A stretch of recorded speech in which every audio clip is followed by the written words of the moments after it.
C2C team અમારી સોસાયટીમાં પધારી એ બદલ એમનો આભાર વ્યક્ત કરીએ છીએ અને જે અમને કોન્સેપ્ટ આપ્યો છે પ્લાસ્ટિક મુક્ત ભારત અને એ રીતે અમે પ્લાસ્ટિક મુક્ત અમારી સોસાયટી બનાવીશું. અમે આવે એ બદલ ખૂબ ખૂબ ધન્યવાદ. We must be not use plastic in future. એક બોટલ અને સ્ટ્રો હવે પછીનો. જય હિન્દ. બોટલ ને સ્ટ્રો હવે પછીનો. બેગ બોટલ અને સ્ટ્રો હવે પછીનો. એક બોટલ અને સ્ટ્રો હવે પછીનો. બેગ બોટલ અને સ્ટ્રો હવે પછીનો. બેગ બોટલ અને સ્ટ્રો હવે પછીનો. જય હિન્દ. બેગ બોટલ અને સ્ટ્રો એટલે હવે પછી આપણા ઘરની અંદર સૌથી પહેલા આપણે બંધ કરવું હોય તો શું કરીએ બહેનો? કપડાની થેલી લઈને નીકળીએ. આટલું તો કરીએ. લાઈનમાંથી નીકળે છે પ્લાસ્ટિક. જય હિન્દ. જય હિન્દ. જય હિન્દ. બેગ બોટલ અને સ્ટ્રો હવે પછીનો.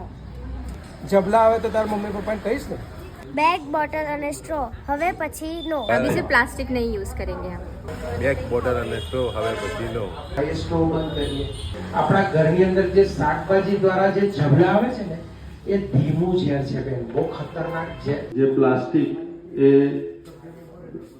નેચરને નુકસાન કરતા તથા પ્રાણીઓને નુકસાન કરતા હતું તે હવે આપણને માણસોને પણ નુકસાન કરતા થઈ રહ્યું છે.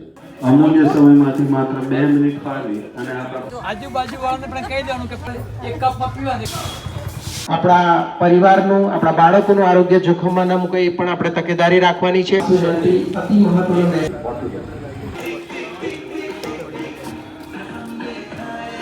ભાગમાં બે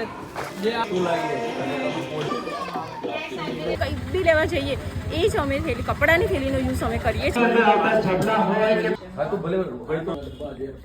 લોકો આનાથી જાગૃત થાય એવી મારે દરેકને અપીલ કરું છું. આ થવું જોઈએ.